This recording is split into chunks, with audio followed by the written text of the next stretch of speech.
Welcome to AZ TechCast, sponsored by the Arizona Technology Council, with your hosts, Steve Zylstra and Karen Nowicki. AZ TechCast is dedicated to covering innovation and technology in Arizona and beyond.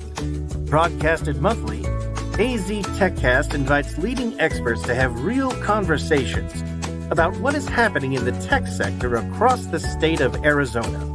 From regional news to innovative startups, companies, and emerging technologies, AZ TechCast covers the critical issues and economic trends propelling the state's growing tech ecosystem.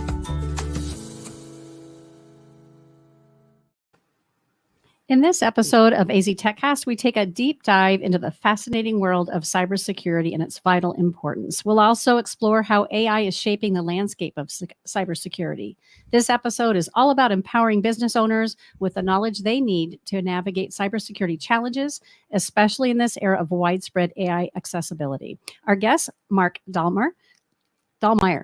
I'm going to get it. J.R. Garcia and Helen Patton walk us through the importance of cybersecurity in keeping digital assets safe. We cover everything from why it matters to practical advice for business.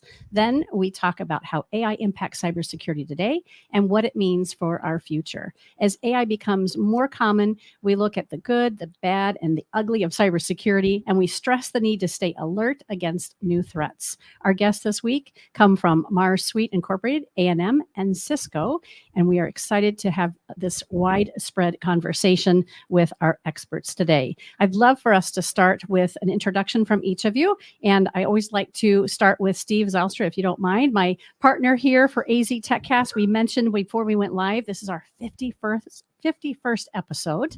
Can't believe it. I can't believe it either, huh? Once a month for a handful of years and going strong. And I want to give a special shout out to, if I can, to Paisley, who has been with us while Leslie has been on maternity leave.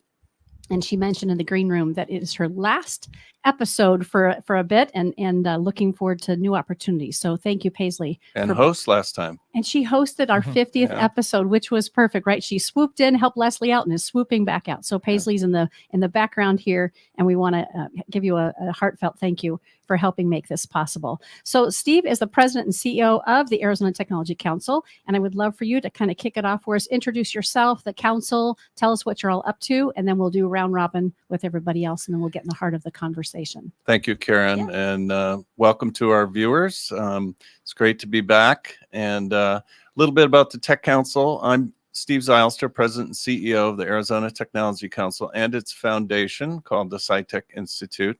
The Tech Council is a statewide organization, has offices in Phoenix and Tucson. We have about 750 member companies across the state. We do public policy advocacy on behalf of our members. We do over 100 events a year.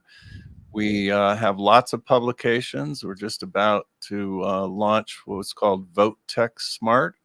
For those of you who are voting, hopefully that's everybody. Hopefully that's everyone.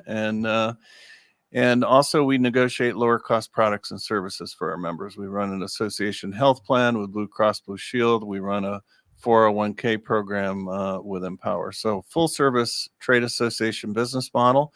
A couple of big events that are coming up. On the 27th, we have our e-mobility and clean energy conference. And on July 12th, we have our aerospace, aviation, defense, and manufacturing conference. And where's the best place for folks to go and find out about that? Certainly LinkedIn. aztechcouncil.org. Excellent. Go to the events tab, and they're all listed chronologically. And with 100 a year, there's something for everybody. I've never heard anybody come back from any of those events and say it wasn't worth it. They always have found great folks to connect with, in addition to a lot of information. So appreciate that. All right. Let's see who would like to introduce themselves next. Sure. All right, JR. Thank you. No problem. Yeah, thanks for having me. J.R. Garcia. I'm the Director of Solutions Engineering at a company called A&M. So we're based in Albuquerque, but we have offices in Scottsdale, Denver, India, Mexico, a few places, about 330 employees across the globe. So the team that I work with focuses on systems integration, systems design, but with a specific emphasis around cybersecurity. So thank you for having me. Great introduction. Thank you. Helen, would you like to go next? Oh, sure. I'm going to leave. Mark's going to take my job. Nicely handed off, Mark. So I'm Helen Patton. I am a cybersecurity advisor for the state, local, and education at Cisco. I've been doing that job for about 3 years. Prior to that, I was the CISO at the Ohio State University, and I come to you from Columbus, Ohio today. And started in Australia, which explains the accent, but I've actually been living in the US for about 30 years. So happy to be here. Thanks for having me. Helen, I'm sorry, but I'm a Michigander. I will forgive you. I will forgive you. If you ever do another podcast about insider threat, we can talk about football teams and students as prime examples of insider threat for higher ed. Oh, man. Yeah. Mark. Hey, Mark Dahlmeyer. I'm the president and CEO of MarSuite Incorporated. MarSuite is a company that's owned by All Points Logistics. All Points Logistics is a $250 million solution provider to our federal government and armed forces agencies. So we were a concept that was formed within All Points Logistics, a product that was developed through a joint venture that was funded by the Department of Defense Mentor Protege program. And we have recently spun out of All Points Logistics as of January. So we provide a next generation XDR, MDR, and cybersecurity monitoring risk management platform that, of course, can be used for the defense industry, but also for other commercial regulated industries. Mark, I'll ask you not Yes, to sir. use acronyms because our audience doesn't always know what those That's acronyms mean. absolutely. So We could add an extra half hour, right? Just to define all these acronyms. We don't want acronym soup, right? Right. Yeah. So thanks for that, Steve. So the platform is basically a security alerting, detection, and response platform. So it detects and helps to protect an organization against cyber attacks, external as well as malicious attacks internally. So, Mark, why don't we stick sir. with you? MarSuite is a cybersecurity company. Can you define cybersecurity for our audience and why it's so important? Wow. Great question. So if you think about cybersecurity and the evolution of cybersecurity, you'd have to go back at least 6 or 7 decades. So, but let's start with cybersecurity defined as it is today. Cybersecurity today is the proactive defense and protection of not just internal systems, software, hardware, infrastructure, facilities, physical facilities, but it's the proactive protection and defense for employees and any asset that an organization puts value in. So back in the day, right, a few decades ago, it wasn't called cybersecurity. It might have been called information assurance, right, back in the day. And so really what cybersecurity was and how it evolved was, let's take a big step back. So in some of the early days of cybersecurity, you had educational institutions like MIT, right, forming engineering groups and computer science groups. And they were challenging their students and their faculty to hack physical devices. Right. And in some of the earliest instances, they were hacking train, right, to see how they could hack the train, hack the hardware, hack the engine of the train and the electronics within the system to see if they can manipulate the system or enhance the performance of the train. So, those were some of the early days of hacking, right? And that was driven by MIT and a number of other universities. And then it evolved, right? This was way before the internet, right? So you had hackers experimenting and hacking into phone systems, phone devices, right? Switches, standalone devices, again, to see what they can do in terms of manipulating the system or the operating system or the hardware itself. And as the internet became pervasive, and as computers became pervasive, right, with desktop publishing and right, home towers, right, and business towers, et cetera, then you started seeing organizations become more concerned about securing the actual physical devices on the network and securing the network itself. And so over the years, you see this evolution of hacking and cyber attacks, and whether they're nation states, so enemies of the U.S., or they're cyber criminal groups, or they're independent hackers or hacktivists. There's a large body of enemies of the U.S. and people that are out there doing malicious things using technologies and using software and code. And they're launching attacks pretty much 24/7, 365 days a week. Yeah. And they're not just launching attacks on hardware or on internet available devices. They're launching attacks against humans. And so what I would say, the way I frame cybersecurity today is cybersecurity is the proactive defense and protection of any asset that an organization holds dear and puts value in. Any JR Yeah. or Helen, anything to add to that? No, it was a great summary. Also keeps us employed, right? That's great. Yeah. I would add that I want to go back to a word that Mark talked about, which was information assurance and information security. I think the profession and the industry around cybersecurity has changed over the last 30 or 40 years. So if you go back 20 or 30, 40 years, it was about making sure that computers worked and they worked as expected and they were available. And so the focus was really around keeping systems working. And yes, people were hacking, but we also looked at things like internal errors and people who misconfigured systems and insider threats that were usually insider mistakes, not insider attacks. Mm-hmm. What we've seen over the last 10 years or so, probably 15 maybe, is the cybersecurity industry, the people and organizations who are selling goods and services as cybersecurity companies. The market's really grown. There's been a ton of money put into it. And most of that focus has been on technology, and most of that focus has been on technology that identifies external attacks to a company. So we went from information assurance, which was making sure that our information was protected and all those things, to cybersecurity, which is now very much focused on all the things Mark talked about, the defense against attack, and usually the defense against external attack, and usually the defense against nefarious external attacks, not errors so much. So we still talk about people who make mistakes, and we still talk about misconfigured systems that accidentally expose data to people who shouldn't get it, for example.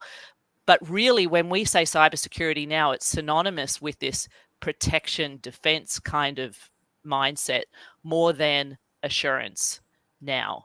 Now, I don't know if that pendulum's going to swing back again, because now we've got a whole bunch of regulators who are recognizing that there isn't any company out there that isn't first a technology company that happens to do something else. If you're a grocery chain, you're a technology company that happens to sell vegetables. You know, you get the idea. So every single company has a need for a cybersecurity element to it. But we're also recognizing that it's more than just defense against attack. It's how do we make sure our operations are robust and resilient and assured and all of those things. So I think we might eventually come back around again. But right now, thank you, ransomware, it's very much about defense against attack. Sorry, go Go ahead. ahead. I was going to say, Helen, how do you think the market's going to respond to the explosion of deepfakes, dismiss, malinformation, and the fact that one of the terms that we kind of coined 8 years ago was brand jacking, right, which is an organization's brand or social media or web-based presence being duplicated or counterfeited. Yeah. And now that's extended to individuals, right? High net worth executives, politicians, et cetera, Yep. right? And so, like, how do you think the market's going to respond entering into this election year, where you're going to start to see a significant tsunami of deep fakes and this dismiss malinformation hit? Like, what do you think that's going to do to the market trajectory? So I think it depends on how you define market. So welcome to cybersecurity. Every definition is important, and everyone's going to disagree on your definitions to start with. If by market you mean the vendor community who are selling cybersecurity things, I think we're already seeing it. The market is responding to AI-generated deepfakes by providing AI-generated defense capabilities. On the other hand, though, there's a big part of me that thinks that we're overhyping that at the moment, which is not to say it's not a threat that we need to pay attention to. But from a cybersecurity professional perspective, that this really isn't a new scenario. Mhm. We've always had someone who's tried to misrepresent or spoof a different person for their own financial gain or political gain or whatever. Right. What's changed is perhaps the path of attack or the technology used in the attack, but we're still going to be providing the similar sorts of defenses that we provided pre-AI and pre whatever is generating it now. So we're going to look at things like our confidentiality controls, so somebody can't take over an account without authorization. We're going to be looking at things like validation and know thy customer kinds of attacks, of defenses, so that we can do a better job of identifying someone who's spoofing a customer who's calling into a help desk, for example. We're going to be looking at multi-factor authentication still. We're going to be, all the things we've been doing for the last 20 years, we're going to apply again, but against a different adversary. So what's keeping people up at night right now is there something that really, truly is brand new? And if that is there something that we have in our toolbox that can combat that? And so far, I haven't seen things that are mind-numbingly brand new that we don't have tools to combat yet. Yeah, I see a lot of that same stuff when I talk to clients. Is a lot of clients ask those questions around, well, how do we protect against deep fakes and AI and generative AI being able or being used to try and manipulate people and things like that. And to your point, a lot of the conversations we have with people and looking at the different attack vectors, it's really using a lot of the same tools we've always had, like education and MFA and all the same things. And so a lot of the conversations we're having, that's an I'm acronym. sorry, multi-factor authentication, which just means you need multiple ways of identifying who you are. So yeah, a lot of the conversations we're having with clients are very similar, just using the existing toolbox to solve some of these new problems. Jara, let's stick with you. So you're involved with creating cybersecurity plans for companies. What are the best practices that you see around cybersecurity as you're developing these plans for various companies? And is there any difference depending on the size of the company? Kind of. So what I would say is the first thing is have a plan. That's probably the biggest thing. Most clients that I talk to don't have a plan, or they have one, it's just not written down, or that plan is, hey, if stuff goes down, go call Bob, which is usually the smartest person in the room. So the first thing is have a plan, have different types of plans. So if there is some sort of a ransomware event, if there's an outage, all those different type of outage scenarios, just write down what you do in those scenarios. The second thing I'd say is take a risk-based approach to where you deploy your resources. So unfortunately, not everybody has unlimited money to spend on awesome tools like Mars or Cisco, right? And so understanding what the crown jewels are, what are the things that our attackers want to get to, what things cannot go down in terms of applications and infrastructure and those types of things, and then deploying your resources around those things. Because unfortunately, like I said, not everybody has unlimited funds to buy all the cool tools. So you have to be sort of strategic on where you deploy that capital. I'm going to turn to you next, but I'm going to ask another question. First of all, business owners or business leaders usually hold the purse strings. What do they know? What do they need to know about cybersecurity in order to make those critical decisions? Yeah, so we kind of have That's for anyone, by the way. Sure. Yeah, we kind of have a mantra that cybersecurity is foundational to everything. So whether we're talking about education of users, if we're talking about networking, data center, any kind of technology stack, we talk to folks about trying to incorporate security into everything that we do. And a lot of that has to do with just user education. That's foundational. Mhm. Other comments on that question? Yeah. I'd actually like to lean in on that, on that question and the question before. One of the things that we've experienced over the last 15 years of architecting, building, deploying these types of services in small, early stage organizations, right, all the way up to Fortune companies, is in the lower part of the market. Candidly, these founder-run companies, they're not concerned with cybersecurity. Many of them aren't even concerned with technology.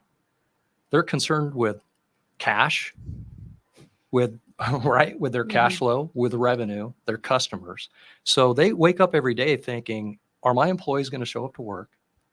Right? How much capital do I have in the bank? Am I going to be able to make payroll? Right? And are we servicing our customers? And that's what most founders and leaders and executives wake up every day thinking about. Not technology, not cybersecurity. And so what we found over the years is our approach and our conversations really needed to change from a technology conversation to one of those three things, right? It was about, so how are you defending and protecting your employees and your brand, right? How are you defending and protecting your cash flow and your capital? How are you defending your opportunity to operate and generate revenue in a regulated industry? And so recognizing that if you don't have that fundamental plan and that foundation that you build, right, for clients, any severe cyber attack could destroy any or all of those things and take your livelihood from you. And so I just think that we as an industry have not done a good job communicating at the level of the business owner or the business executive. And oftentimes we have to become the translator between why is cybersecurity important? Why are regulations important? Why is being compliant to a regulation important, right, to the business owner?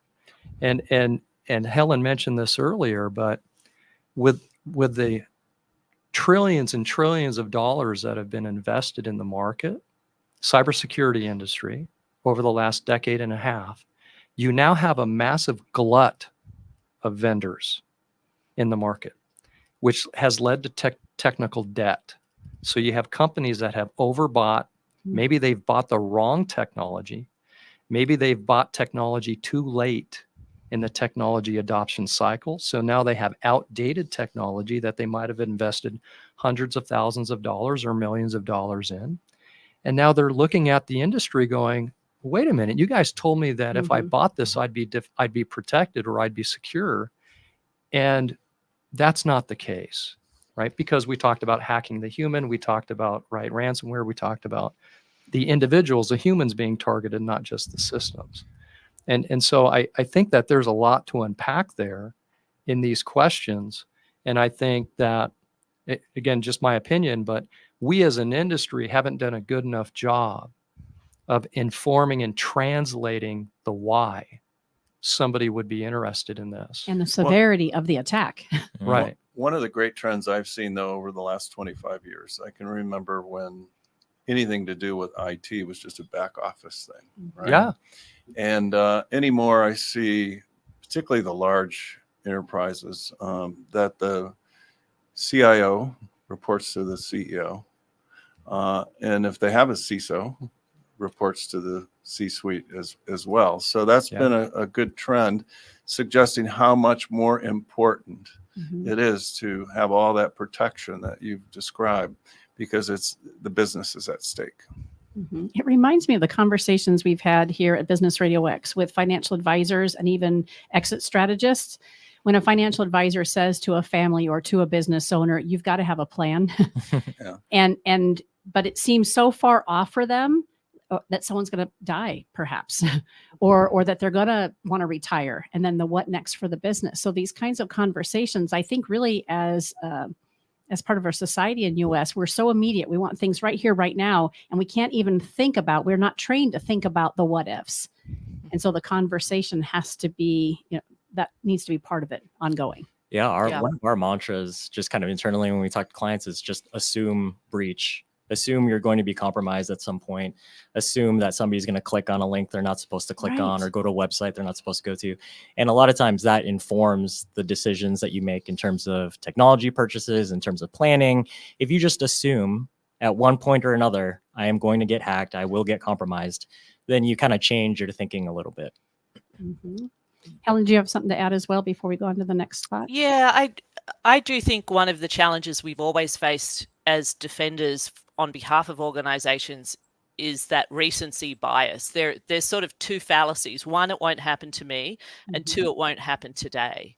And I think what we've seen because of the rise of regulations that are requiring companies to notify other people, law enforcement or the SEC or whatever, when they do have a compromise, what used to be hidden is now being revealed. And we're seeing, no, it doesn't matter the size of the organization. You could be a victim because you're targeted, but you could also be a victim just because it's an opportunity because you have an internet presence. And so, yes, assume breach, but also assume today. And the problem that we have, that what Mark was talking about with business owners who are worried about all of the things Mark talked about, is that assumes that they don't have to worry about this today because it's not going to happen today and it's not going to happen tomorrow, and they've got more important things to do. And so one of the things we have to do as defenders is to help our non-technical, non-security business partners understand that they have to be ready for it to happen as if it's going to happen today. And that means changing where you put your resources, for sure. JR's right. It changes the way you think about things. It changes the decisions you make. It changes how you prioritize. And not to go into it with a sense of, if I spend this money today, I never have to think about it again because it's like an insurance policy and I'm covered, but that it has to be incorporated into the way you operate every day. And that is hard for people to wrap their heads around because they've got more important things to do right now. Well, and can I piggyback on that? Well, and Helen, I also think that what we're talking about and kind of that vision casting that we're communicating is at the end of the day, executives and leaders within organizations, we would like to see them to move forward and lean into creating a culture around security. Okay. And that's candidly, that's change management, right? Like a lot of what we do, from implementing a cybersecurity or regulatory compliance program, procedures, technologies, right? Education, training, that's all change management. And organizations struggle with change, right? Any type of change. Humans right? struggle with change. Right. Yeah. And so we should lean in on and just acknowledge that, yes, you're spot on. We should be planning for the inevitable. It's not a matter of if, it's when, right? And we were having these conversations, decades ago around identity theft. Yeah. Right now, that's very common because of the Equifax breach and other breaches. Right, all of our data is out there, and so it's not a matter of if, it's when. And what are you going to do to proactively prepare yourself and defend and protect yourself around that? We view cybersecurity and AI as it's all about the human. We think security and AI is all about the human. And if you look at one of the most recent attacks and outages that you saw in the automobile dealership industry, right, with CDK going down for multiple days, and now it's coming out that it was ransom, right? And you had thousands of auto dealerships shut down, and you had thousands of people could not buy cars and had to go to other, right, auto dealers, and that were running a completely different back-end system. Like, that impacts people, right? When healthcare networks go down and you can't get your cancer treatment, that's a human problem, right? When you're a small business owner and your payroll account gets drained 3 days before payroll hits, you got a problem. That's a human problem, right? So it's not just an IT problem. It's not a systems problem. It's a human problem. I agree with you for sure, Mark. The impact of a cyber problem is human. The impact is human. I think one of the things we tend to muddle up, though, is that when we say it's a human problem, what people hear is it's a human's fault that this is happening. Yeah. And I have to give credit to CISA and their Secure by Design program that they're rolling out now, that says we shouldn't expect humans to defend against the complexity of the cyber environment right now. We shouldn't blame a human for clicking on a link when we train them to click on links all over the place as part of their day job. We shouldn't be doing those things. So we should, as technologists, be doing a better job to design systems that are inherently secure before they fly off the virtual shelf and land in a consumer's lab or land in an employee's lab. Absolutely. And we shouldn't be blaming them, but you're absolutely right. We should acknowledge that the impact of us getting that wrong is a human impact. Yes, it's a business impact, but people are dying. Literally, this is not hyperbole. People are dying because we're getting our cyber environments wrong. Yep. So it's complicated, and we're muddying the language around that in the public sphere. Yeah. Karen, do I we love need to that. go to a commercial? Yeah, let's go to the commercial break and celebrate Arizona Commerce Authority for being one of our sponsors, our main sponsor. And when we come back, Mark kind of planted the seed, and I'm sensing that's what Helen is speaking to as well. I want to really switch gears and start talking about AI and the impact it has on the cybersecurity landscape. But for right now, let's go ahead and listen to a word from Arizona Commerce Authority. Our streamlined, pro-business approach helps you achieve more by putting less between you and future success. Less red tape, lower taxes, less distance separating you from the tech leaders of tomorrow. This innovative ecosystem will supply your business with tools and resources to compete in the 21st century and beyond. But your future is more than just business success. In Arizona, the lifestyle you want is at your fingertips. Explore cities known for their Southwest heritage and modern vision. Enjoy beautiful scenery and endless outdoor activities on land, water, or snow. And if you're looking for a little friendly competition, we've got plenty of teams to choose from.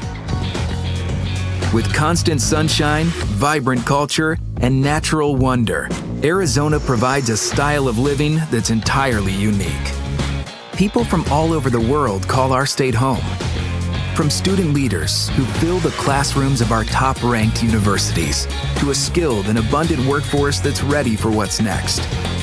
To the neighbors, friends, and peers we interact with daily, Arizonans are united by a pioneering spirit that moves us forward. So as you look to the future, know that it's filled with the perfect balance of innovation and high-quality living that makes life better here.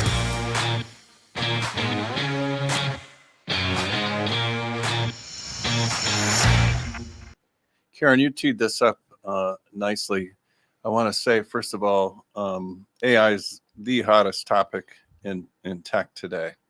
By example, we have an AI committee. I think there's 70 companies that participate on the committee. I think we have 4 subcommittees, and both the overall committee and the subcommittees meet monthly. And it's the new shiny object for sure, but it also has a significant impact on cybersecurity. And I'd like to hear from our speakers today what that might look like. And why don't we start with Helen and then go around the room? Yeah, so I think there's 2 sides to the AI cybersecurity story. One is, how does AI change the threat profile of an organization that's using an AI tool? Does it make it worse? Does it make it better? It's going to depend on the use case actually to answer that question. And then the other side of it is, as a cybersecurity professional, what does it mean to the way we work? There is certainly tooling that is available for detection and response, for example, that is infused with AI technologies that will allow you to identify threats faster and those kinds of things. Also recognizing that adversaries have access to the same tools. So the concern sort of at an industry level is AI could do amazing things to help us be better protected, And also, it could do amazing things to help our adversaries be better, faster, and do damage at scale in ways we haven't seen before. And it's a little bit too soon, I think, for us to know which way it's going to go, and or how quickly it's going to go in one direction or another. So when I talk to customers, particularly at state government, local government, education sort of levels, they're still trying to work out what are the use cases that they want to pursue to implement AI in their environment. And then at a security team level, they're trying to work out what needs to change in the way they work so that they're protecting their organizations to the degree that they need to. And it's a really complicated question right now. Others? Yeah, I Jared? mean, a couple specific examples that we've seen are attackers using generative AI to create targeted phishing attacks for specific individuals. If you think about a lot of the sharing that we do online and LinkedIn on all these things, there's a lot of personal information that's out there about us. And what we've seen is attackers using that publicly available information to create targeted email attacks to get you to click on things. So if somebody wanted to get me to click on a link, they'll put something to do with golf or cars, right? Or sports, right? The Chicago Bulls traded so-and-so, click on this link, find out more, that kind of thing. Because I talk a lot about sports and golf and cars. So if somebody were to try and target me, I'd be an easy target. So we're seeing that side. And then on the other side, on the defender side, to Alan's point, there's people like us, cybersecurity professionals, are sifting through tons and tons of information and alerts and all those types of things. And it's very difficult for a human to parse through all of that data. But using AI, it would help kind of figure out where the noise is and what's the important information to double click into. So, You can add to that, Mark? Sure. Yeah, Helen, I agree. I think there's so much to unpack around this question, and to Steve's point,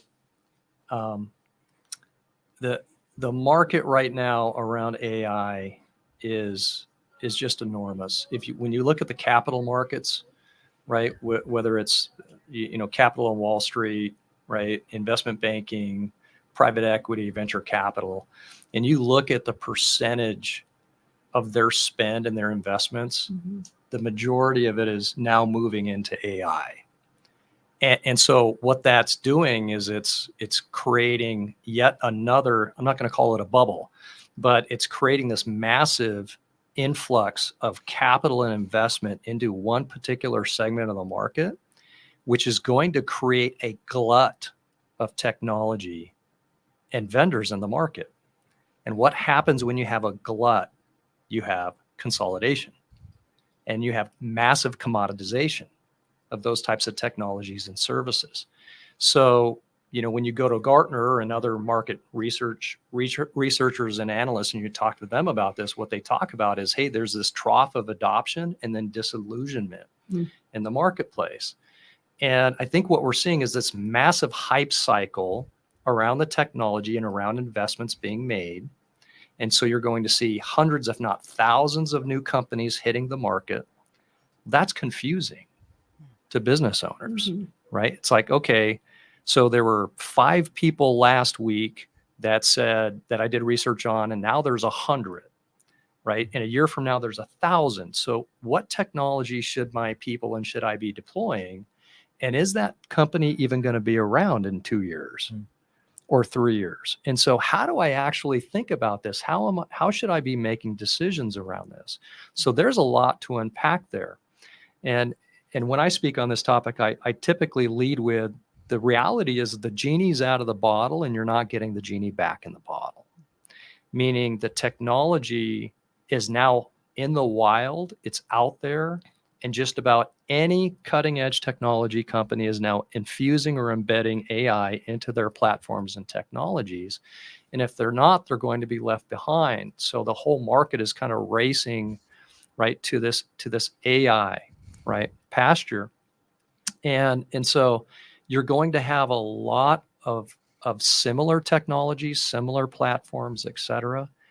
But kind of the security impact of that is you have employees that can now go buy these platforms. They can subscribe to these platforms, And they are. And that's the part of the genie being out of the bottle that you're not going to get back in. So this is like trying to prevent and stop your employees from surfing the internet when you first lit the internet up inside of your company. For those of us with gray hair that were around when we did that, right? What happened? Well, we killed productivity in the company because everybody was surfing the internet. They were right surfing. They were on search engines, right? They were looking for information. They were, sending emails back and forth to each other. Buying stuff. Yeah. They were buying stuff, right? So some people were day trading, right? I like being in the .com area, and like seeing, 30 to 40% of the staff actually day trading at their desks, right? Before IT locked the systems down and put security controls in place, right? That was a reality of business. And so I think that's what you're going to see. What you're going to see is it's going to be paramount for organizations to try to put governance around AI inside of their organization. And the difficulty in terms of enforcing governance on employees is going to be quite a big challenge for organizations to try to get their arms around. Because if I'm an employee and you're going to stop me from using ChatGPT or one of these other platforms to do my job, to be effective at my job, because you're concerned about data privacy and me putting corporate data into the platform and making my corporate information publicly available through a platform, that's a risk that's going on daily, right? Employees are using these platforms and putting corporate information into the platform, and that's open to the public, right? And so it's now in a public database. So how do you stop them from going home and doing their work at home? Right. And so like there's just a lot to unpack. So what do we consider? Go ahead. I want to ask Helen a question because this is really having a massive impact on education. Sure. And, educators are having to decide how are we going to allow students to use these tools? I remember, I'm older than this guy, and I remember, when the calculator came out, right? And do you really? Well, Yes, he does. I was in college when the calculator came out. I was using a slide rule before that. But, then it was determined that, using a calculator was cheating, right? And then, of course, that changed over time. Now it's just a tool everyone uses, right? Same thing with the internet when it came out, right? And AI is going to be the same thing because, as Mark said, now it's accessible to virtually anyone. And it's having profound impacts on public institutions like universities. Can you speak to that a bit? Yeah, sure. So I think one of the first things that came out was the concern around plagiarism. So universities sort of look at these problems through different lenses. In the lens of teaching and learning, the first concern, because everyone thinks the negative first, right, before they tend to think about the positives. So the first concern was plagiarism. Well, they've been dealing with plagiarism for quite some time already, right? So again, it's just sort of a matter of what do they need to adjust in their pedagogy so that they're asking for materials in a way that students aren't going to want to plagiarize, or whether we can identify plagiarism. They're working through that right now. On the positive side of it, though, can instructors use AI to better prepare for their classrooms and their students, to better identify individualized learning? They're exploring those things as well. So it's not all doom and gloom necessarily, but it's change, and universities don't deal with change particularly well. So of course, every university that I'm aware of has at least one AI committee, just like your business group does, and they're working through the issues on a sort of use case by use case kind of basis. I think the calculator thing is sort of interesting. When the graphics calculator first came out, people are like, well, kids are never going to need to take math again. Well, how's that working out for us, right? So I think there's still going to need to be writing classes, philosophy classes, ethics classes, like all of the general ed kind of things are just not going to get eaten up by an AI agent. They're just not. So I think we're going to see this play out.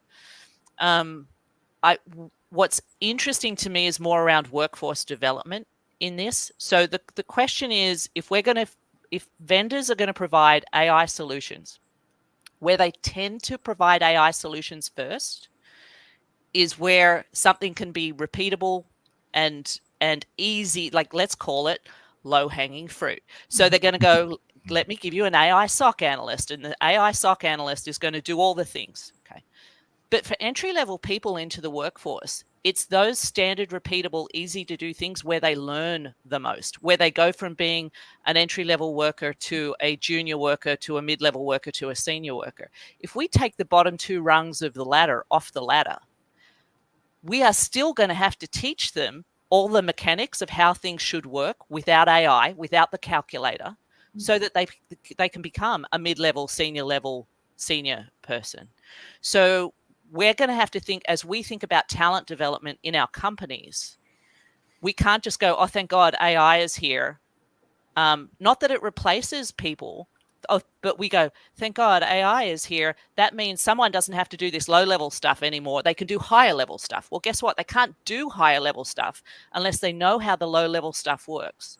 Right. So we're going to really have to think about, what does it mean to do training for our employees, and what does a career path look like now that AI is part of the ladder? That's a bigger challenge that universities, community colleges, boot camps, they're being asked to solve for right now, but they can't do that alone.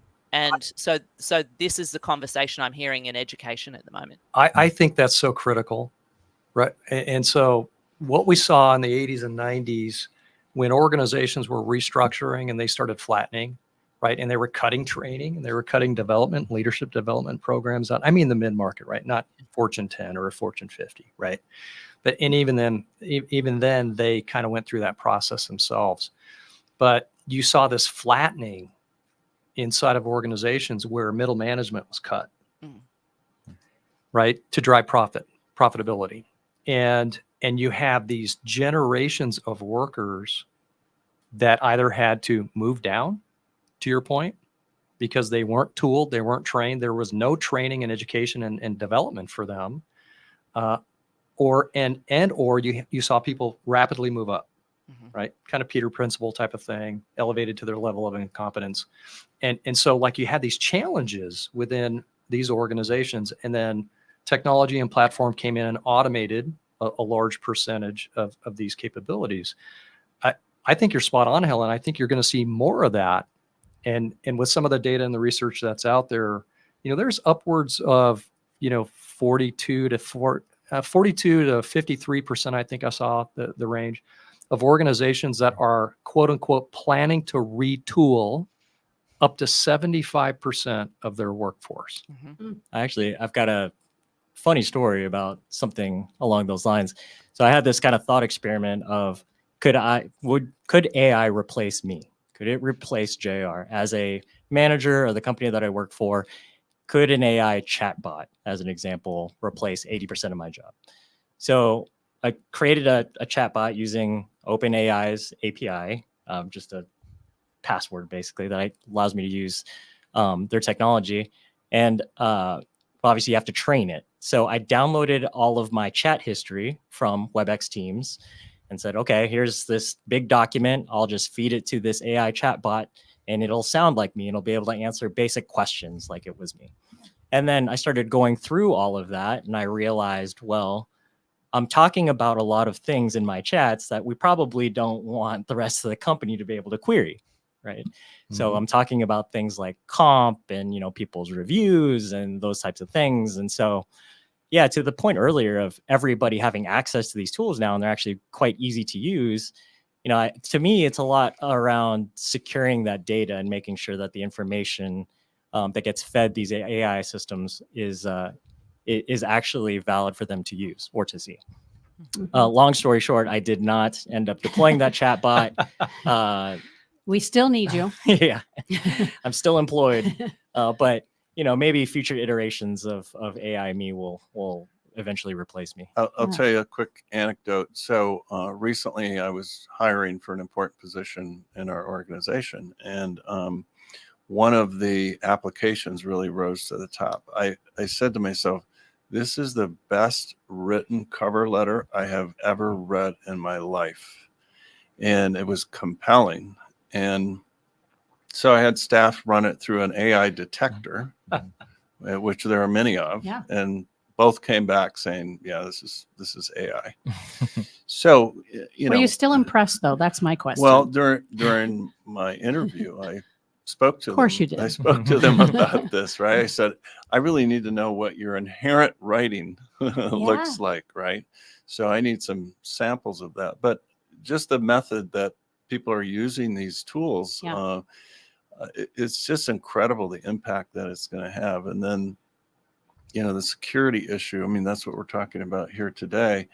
I think it just exacerbates an already very difficult situation that the world is facing around cybersecurity, and it will make Helen, JR, and Mark's jobs that more important, right? They're not going to lose you. They're going to need a lot more people like you. Hopefully. So with that in mind, you've done a great job explaining AI and some of the challenges, or a lot of the challenges and concerns, as well as the possibilities, right? Replacing JR. No. What should companies be thinking about as it relates to cybersecurity and AI? Let's spend some time there. Like, what should they be aware of, looking for? You talked about how the market's going to be flooded with new businesses and new software, whatever, all that stuff. I'm a business owner. What am I looking for? What do I need to be aware of? So I'm going to jump in. Good. I think as a business owner, you need to think about what do you look at for any of your vendors. So, if you're the kind of business owner that's really comfortable working with two people who have a home business out of their garage, go for it. If they happen to be doing AI, then that's fine. If you feel that that's a risk from a legal perspective or a continuity perspective or whatever, then you're looking for the same sorts of things, right? So all the normal things you would look for from any vendor, AI vendor, you should look for. When it comes to AI itself, though, I would start. I think Mark talked about you need to have governance in place. So what are the principles under which you want to be using AI? Because if you care about things like transparency, it's going to take you down a different path in dealing with different vendors than if you care about efficiency and power consumption, right? Because it's a trade-off, some of these things.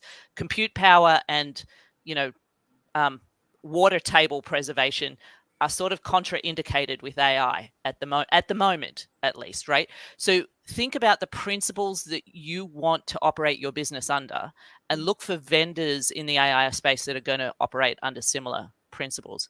Now, technologically speaking, then you get into questions like, well, what's the use case you're going to go for? From a security perspective, like I said, we're seeing most AI show up in products that are around detection, response, and recovery right now.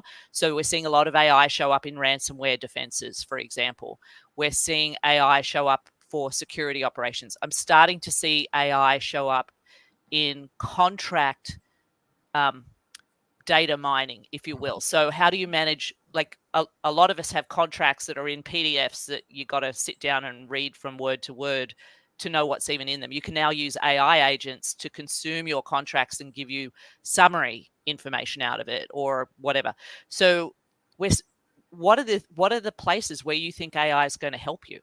And follow those use cases and follow the vendors that are in those areas is going to get you what you need. If you just go out there and go, I am interested in AI, you're going to get flooded by vendors, and that's not going to help you or them, to be honest.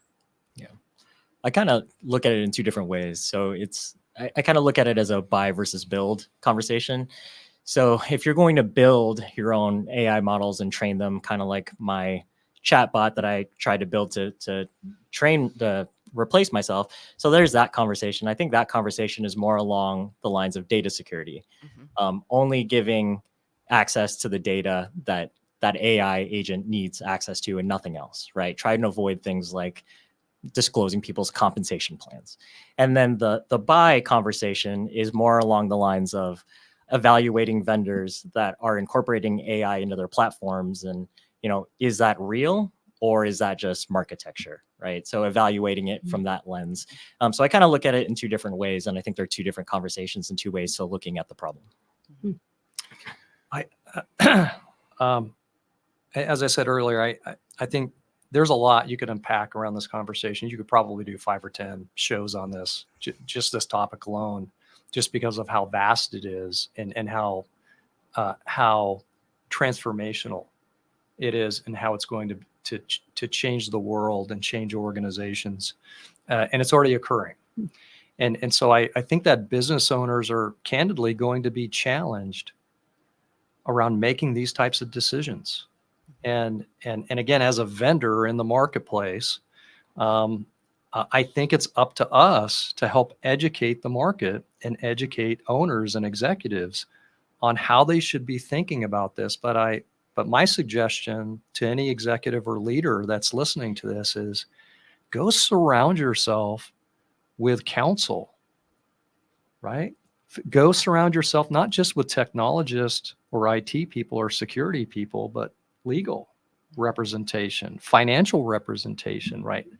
Create your own kind of mini board, advisory board around AI for your business and seek counsel, because not everybody has the right counsel for you, right? Their counsel is going to be, and their suggestions are going to be coming from the lens of their industry or their profession, right?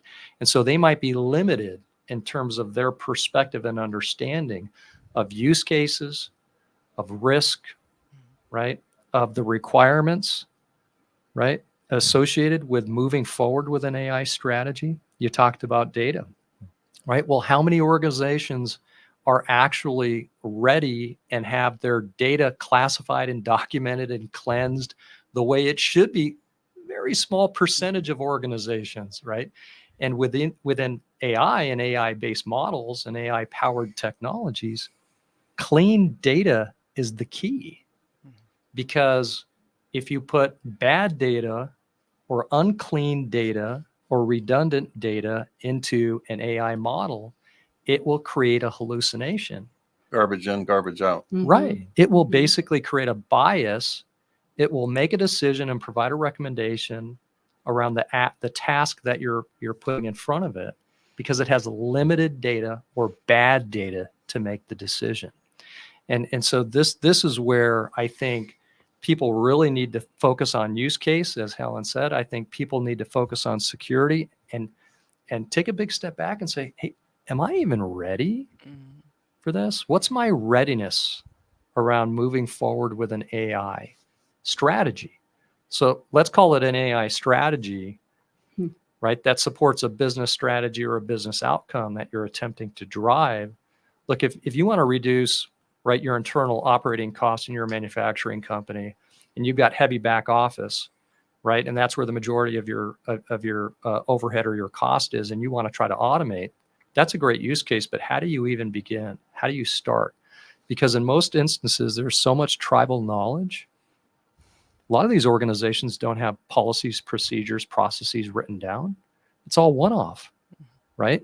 The people that have been there 15, 20, 25, 30 years, they know how to operate the business day to day, but none of that intelligence is captured anywhere. So would you say that that organization is ready for AI? Yeah, but 97% of all Arizona's businesses are small businesses with less than 100 employees. And what you just described is indicative of a lot of small enterprises without the policies and procedures or capturing the tribal knowledge that you refer to. Do I have time for one more question? You do. Yeah, go. Okay. Just quickly, if we can go around the room, Helen, we'll start with you. If you had a crystal ball and you were looking out 5, maybe even 10 years from now, what? Well, 5 then. What does cybersecurity look like? I think I actually think cybersecurity is going to change significantly. I think there's going to be a piece that's going to be more business risk focused. So thinking about business, cyber risk and technology risk as a part of overall operational risk of a business. And there'll be a piece of the security team that sits there that does those business outcome sort of things, which is not what GRC is today, by the way. This is very much governance, risk, and compliance. It is risk management, but it's not necessarily compliance.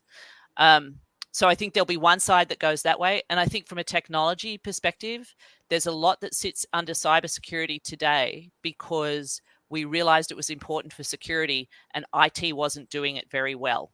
And I think those pieces will go back into generic IT. So we'll start pushing more and more stuff back to the front lines of IT operations. And what will be left in security is the detection and response capabilities. So from a defender perspective, I think the security teams will actually get smaller, but the footprint of cybersecurity across a business will get bigger. That's what I think is going to happen. JR?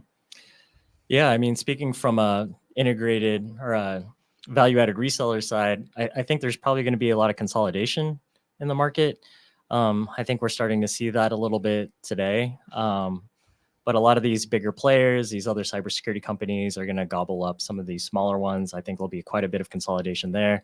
And then to Helen's point, I do think cybersecurity will get integrated more deeply as a foundational thing to organizations and not just sort of bolted onto IT like we sort of see it today. Right. I would agree. I believe that there's going to be significant change in the industry. Helen pointed out and JR pointed out some of these areas. But if you just reflect back on what we saw in the technology industry when we went from client server based technology deployments, right, deploying software on premise inside of organizations, to cloud based deployment models, to now distributed cloud and on premise hybrid models in terms of deploying technology assets and technology services, not just through a single vendor, but through multiple vendors and solution providers. The fact now that you can consume infrastructure and servers and storage like you can consume power for your home, like a utility. Like 15 years ago, we were talking about this, but now it's a reality. And so I think 10 years from now, right, 5-10 years from now, you're going to see these massive re-architectures of the industry, massive consolidation, massive re-architecture in terms of service delivery. And I love what Helen said about you're going to see some components of technologies and services and operational responsibilities move back into IT, whether it's corporate IT or a service provider that you're using, maybe an MSP or a reseller. Right? I think you're going to see those things shift. And I think they have to, because guess what? We're not solving the staffing problem, right, in the industry. We're not solving it fast enough. We're not tooling people up fast enough. We have 15,000 open positions in cybersecurity in Arizona right now. Just Arizona. Yeah. Wow. Yeah. Yeah. So something has to change, right? So let me make my prediction. Please. So within about 5 years, quantum computing will be accessible. And when quantum computing goes mainstream, everything they talked about today will change. And how are you defining quantum computing? Well, it's a methodology that's used to power computers. And a lot of people think that none of the systems that we use today could protect anyone's IT assets if you had someone on the other side that was using quantum computing. Because it is so much more powerful and so much more capable than what we have today. I mean, it's orders of magnitude more capable. So it's coming.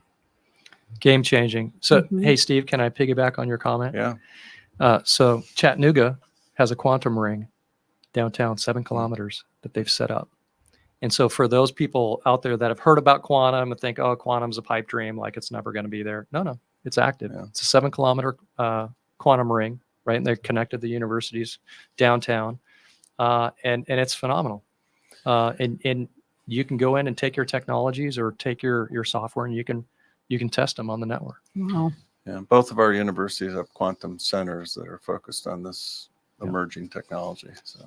And with these AI groups, Steve, that are affiliated with Arizona Technology Council, we have higher ed involved in those conversations. Yes. Yeah, we do. And for our viewers and listeners who want to continue this conversation, right, check out Arizona Technology Council.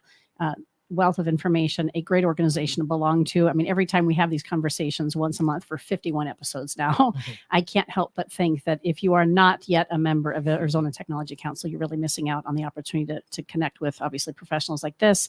And to your point earlier, Mark, being able to be circled around with people who are not only like-minded, also probably smarter than you in some areas, and those case studies, the opportunity to really link arms and be in a much safer place.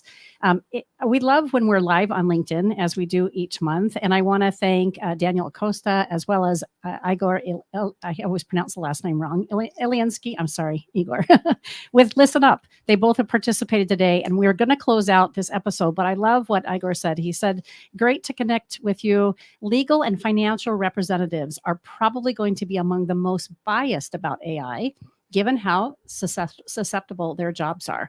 So we're just going to plant that little seed. We love when our viewers are participating with us in conversation. And thank you for being part of our conversation today. What a great panel. Again, we are constantly in incredible conversations with the folks that come and circle around us on AZ TechCast. If you'd like to be a leading expert and someone who participates in the panel, then please reach out to marketing@aztechcouncil.org to learn more about your opportunity to further position yourself as a tech expert, influencer, and innovator right here on Arizona Technology Council's AZ TechCast show. Today was brought to you by Arizona Commerce Authority, the state's leading economic development organization with a streamlined approach to grow and strengthen Arizona's economy. We want to thank you again for listening, and we'll be back next month with another episode of AZ TechCast. Have a great day. Thank you for joining us for this episode of AZ TechCast with Arizona Technology Council, featuring leading tech and business experts that help influence and shape our great state and the industries they serve.